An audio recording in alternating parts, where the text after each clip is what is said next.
भारतीय इतिहास के कुछ विषय भाग 2 के अंतर्गत आज हम पढ़ेंगे विचारक, विश्वास और इमारतें, विषय 4। इसमें अभी हमारा इतिहास का वही पीरियड रहेगा 600 ईसा पूर्व से लेकर के 600 ईस्वी तक का। आज हम जानेंगे इसमें 1000 साल लंबी यात्रा पर जाएंगे। उसमें हम दार्शनिकों के बारे में पढ़ेंगे, जो भी हमारे फिलोसफर हैं हम उनके बारे में पढ़ेंगे और यह जानने की कोशिश करेंगे कि उन्होंने समाज में अपनी स्थिति को समझने के क्या प्रयास किए हैं। दार्शनिकों के हम व्यू से हम समझेंगे, उनके दृष्टिकोण से समझेंगे कि उन्होंने समाज को समझने के लिए क्या क्या प्रयास किए हैं। हम यह भी देखेंगे कि उनके विचार किस तरह से मौखिक और लिखित परंपराओं में संग्रहित हुए तथा उन्हें स्थापत्य और मूर्ति कला के माध्यम से कैसे अभिव्यक्ति मिली। मतलब दार्शनिकों के जो विचार थे वो हम कैसे समझ पाए, मूर्ति कला के माध्यम से या इमारतों के माध्यम से, स्थापत्य कला के माध्यम से उनके विचारों को कैसे अभिव्यक्ति प्राप्त हुई है, हम इसको भी समझने का प्रयास करेंगे। ये सब जनता इन विचारों को स्थायी प्रभाव को दर्शाते हैं। हालांकि हम बौद्ध धर्म का विशेष अध्ययन करेंगे, हम इस अध्याय में बौद्ध धर्म का विशेष अध्ययन करेंगे। यह ध्यान देने की बात है कि यह परंपरा अकेली विकसित नहीं हुई, दूसरी कई परंपराएं थी जो एक दूसरे के साथ लगातार वाद विवाद और संवाद चला रही थी। इन रोमांचक विचारों और विश्वासों की दुनिया के पुनर्निर्माण के लिए इतिहासकार जिन स्रोतों का इस्तेमाल करते हैं उनमें बौद्ध, जैन और ब्राह्मण ग्रंथों के अलावा इमारतों और अभिलेखों जैसे प्रभुता मात्र में उपलब्ध भौतिक साक्ष्य भी शामिल है। उस युग की चर्चा हुई बची हुई इमारतों में सबसे सुरक्षित है सांची का स्तूप। यह स्तूप इस अध्याय के अध्ययन का प्रमुख केंद्र बिंदु है। देखिए, हम विचारक, विश्वास और इमारतें इसको पढ़ेंगे और इस पाठ के अंतर्गत सबसे ज्यादा चर्चा हम बौद्ध धर्म की करेंगे और बौद्ध धर्म में भी सबसे ज्यादा चर्चा का आज इस अध्याय में विषय रहेगा। सारा सेंटर आइडिया हमारा इसके आसपास घूमेगा, उसका नाम है सांची का स्तूप।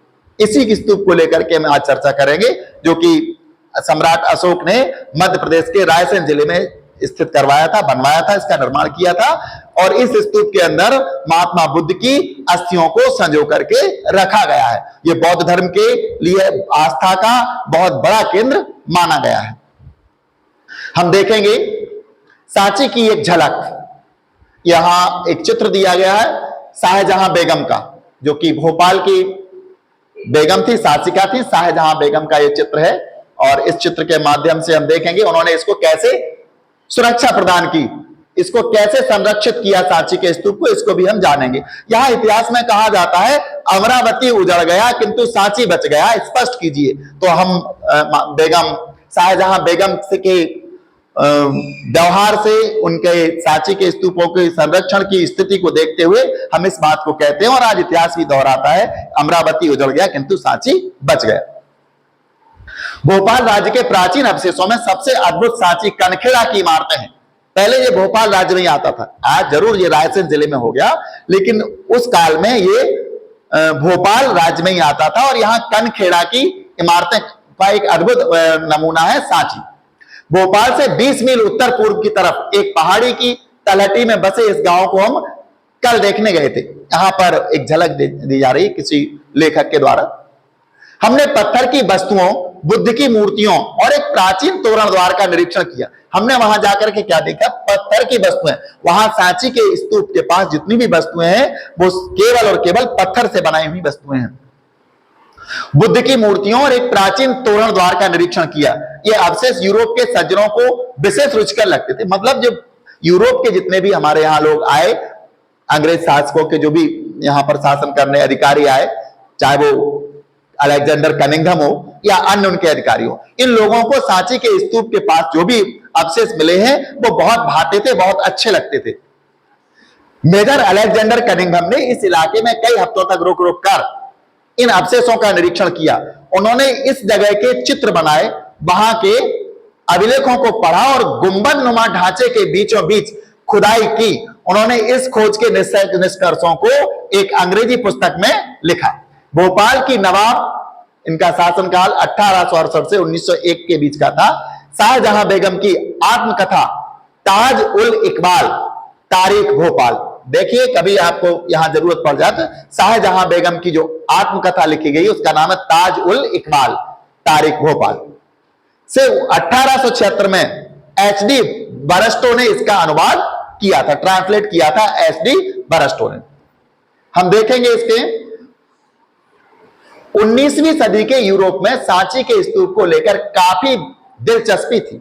19वीं सदी का जब यूरोप था, यूरोप में सांची के स्तूप की काफी चर्चा थी और इसकी काफी दिलचस्पी भी थी।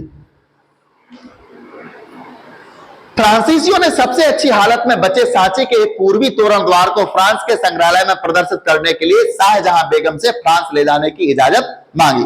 मतलब फ्रांसीसी हमारे यहां जब आए, हमारे यहां 4 यूरोपीय जातियां आई थी, इनमें फ्रांसीसी भी थे, तो फ्रांसीसियों ने सांची के स्तूप का जो तोरण द्वार था, पूर्वी तोरण द्वार को फ्रांस के संग्रहालय में ले जाने के लिए भोपाल की जो बेगम थी शाहजहां बेगम, उनसे अनुमति लेने की का प्रयास किया था। किसने?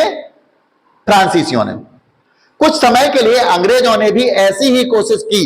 सौभाग्यवश फ्रांसीसी और अंग्रेज दोनों ही बड़ी सावधानी से बनाई गई प्लास्टर प्रतिकृतियों से संतुष्ट हो गए। मतलब वहां की जो शाहजहां बेगम थी, उन्होंने फ्रांसीसियों और अंग्रेजों से कहा कि आप प्लास्टर से और इसकी प्रतिकृति बना दो, लेकिन इस मूल मूर्ति को यहीं रहने दो, मूल तोरण द्वार को यहीं रहने दो, इसको देने की हम अनुमति नहीं देते। भोपाल के शासकों शाहजहां बेगम और उनकी उत्तराधिकारी सुल्तान जहां बेगम ने इस प्राचीन स्थल के रख रखाव के लिए धन का अनुदान दिया था। मतलब भोपाल की जो बेगम थी शाहजहां बेगम, उनकी उत्तराधिकारी जो थी सुल्तान जहां बेगम, इन दोनों ने क्या किया था? इस प्राचीन स्थल के रख रखाव के लिए धन का अनुदान दिया। इसकी रख रखाव के लिए उन्होंने धन भी दिया था। आश्चर्य नहीं कि जॉन मार्शल ने सांची पर लिखे अपने महत्वपूर्ण ग्रंथों को सुल्तान जहां को समर्पित किया। सुल्तान जहां बेगम ने वहां पर एक संग्रहालय और अतिथिशाला बनाने के लिए अनुदान दिया। मतलब सुल्तान जहां बेगम, जो शाहजहां बेगम की उत्तराधिकारी थी, उन्होंने सांची में एक अतिथिशाला, जिसको हम यात्रियों के ठहरने के जो भवन होता है, उसके लिए उन्होंने अनुदान दिया था। एक संग्रहालय भी बनवाया था, एक म्यूजियम भी बनवाया था। वहां रहते हुए ही जॉन मार्शल ने उपयुक्त पुस्तकें लिखी। इस पुस्तक के विभिन्न खंडों के प्रकाशन में भी सुल्तान जहां बेगम ने अनुदान दिया। इसलिए यदि यह स्तूप समूह बना रहा है तो इसके पीछे कुछ विवेकपूर्ण निर्णयों की बड़ी भूमिका है। शायद हम इस मामले में भी भाग्यशाली रहे हैं कि इस स्तूप पर किसी रेल ठेकेदार या निर्माता की नजर नहीं पड़ी, या उन लोगों से भी बचा रहा जो ऐसी चीजों को यूरोप के संग्रहालय में ले जाना चाहते थे। बौद्ध धर्म के इस महत्वपूर्ण केंद्र की खोज से आरंभिक बौद्ध धर्म के बारे में हमारी समझ में महत्वपूर्ण बदलाव आए। आज यह जगह भारतीय पुरातात्विक सर्वेक्षण के सफल मरम्मत और संरक्षण का जीता जागता उदाहरण है। देखिए, वर्तमान में सांची के स्तूप का एक जो चित्र है, यहां से आप देखेंगे अर्धगोलाकार है। ये वहां के उसका एक मूल तस्वीर ली गई है वहां से।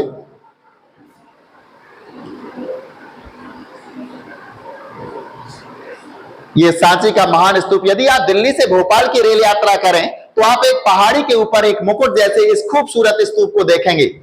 कभी भी आप ट्रेन से जा रहे हो दिल्ली से भोपाल की, तो वहां आपको पहाड़ी पर एक गुंबद या मुकुट जैसी खूबसूरत स्तूप को देखेंगे। यदि आप गार्ड को सूचित करेंगे तो वह सांची के छोटे से स्टेशन पर 2 मिनट के लिए गाड़ी को रोक देंगे।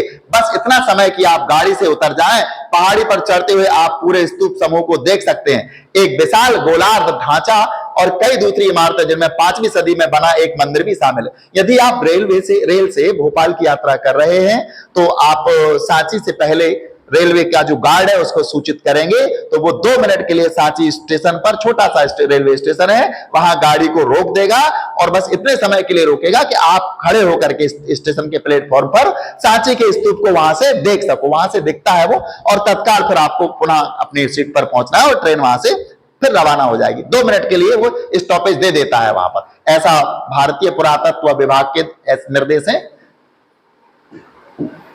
आखिरकार इस इमारत का क्या महत्व है? टीला क्यों बनाया गया है? इसके अंदर क्या था? इसके चारों ओर पत्थर की रेलिंग क्यों बनाई गई? इस स्तूप समूह को किसने बनवाया या किसके लिए इसके लिए धन किसने दिया? इसकी खोज कब की गई?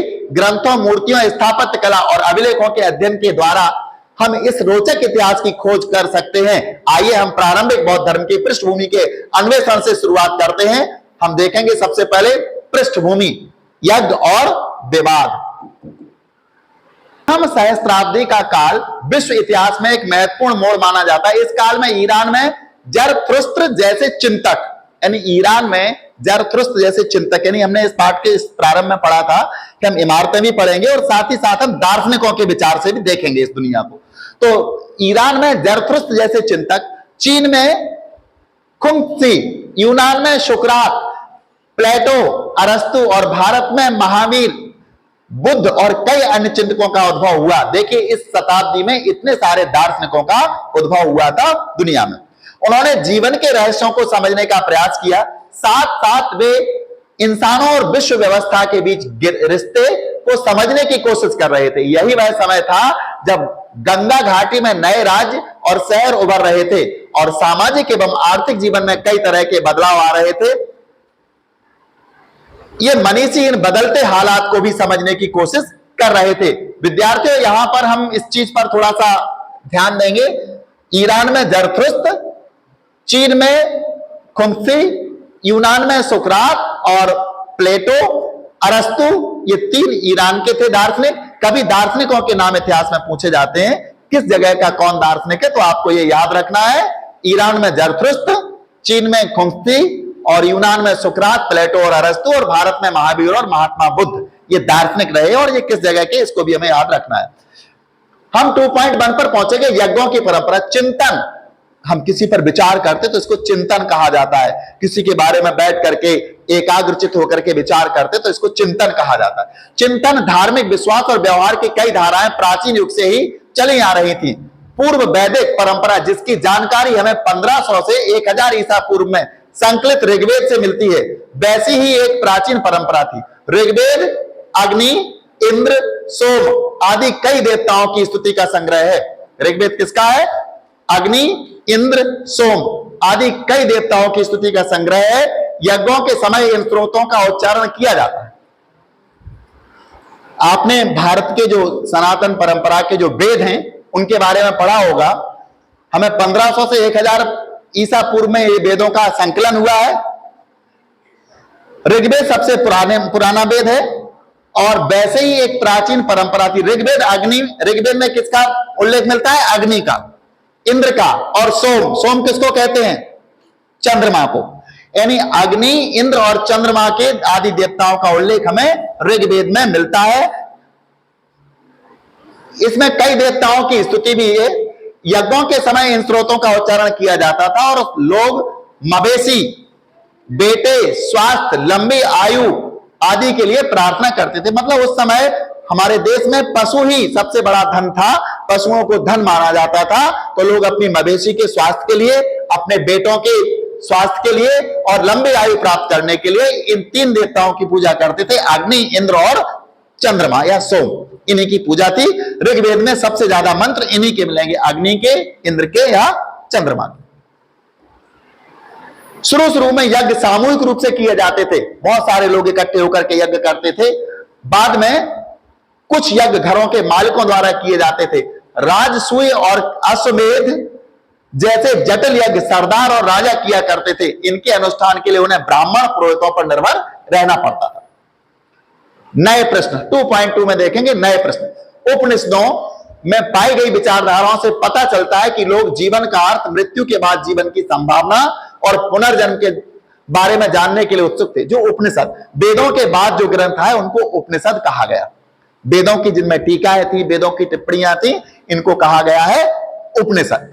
तो उपनिषद जो थे, इन उपनिषदों के माध्यम से लोगों ने क्या देखा, उनकी विचारधाराओं का पता चला और लोगों ने जीवन का अर्थ समझा कि मरने के बाद, मृत्यु के बाद मनुष्य की आत्मा का क्या होता है, क्या संभावना होती है, क्या मनुष्य दोबारा जन्म लेता है मरने के बाद। इन सब संभावनाओं और पुनर्जन्म के जानने के बारे में हम उत्सुक थे। क्या पुनर्जन्म अतीत के कर्मों के कारण होता है? मतलब लोगों का जो दोबारा जन्म होता है, पूर्व जन्म में किए गए कर्मों के कारण लोगों का दोबारा जन्म होता है, और वो किस प्रकार से होता है? क्या पूर्व जन्म का पुनर्जन्म पर कोई प्रभाव पड़ता है? इसको बारे में हम जानने का यहाँ प्रयास करेंगे।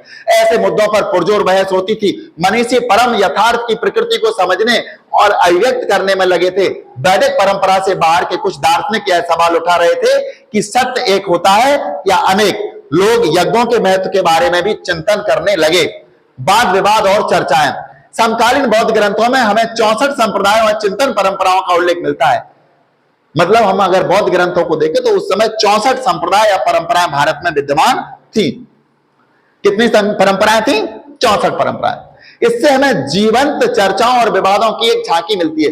शिक्षक एक जगह से दूसरी जगह घूम घूम कर अपने दर्शन या विश्व के विषय में अपनी समझ को लेकर एक दूसरे से तथा सामान्य लोगों से तर्क वितर्क करते थे। जो उस समय शिक्षक होते थे ईसा पूर्व में, वो एक जगह से दूसरी जगह घूमते थे और विभिन्न प्रकार की जन्म, मृत्यु, पुनर्जन्म इत्यादि के बारे में लोगों से चर्चा, वाद विवाद और तर्क वितर्क करते थे।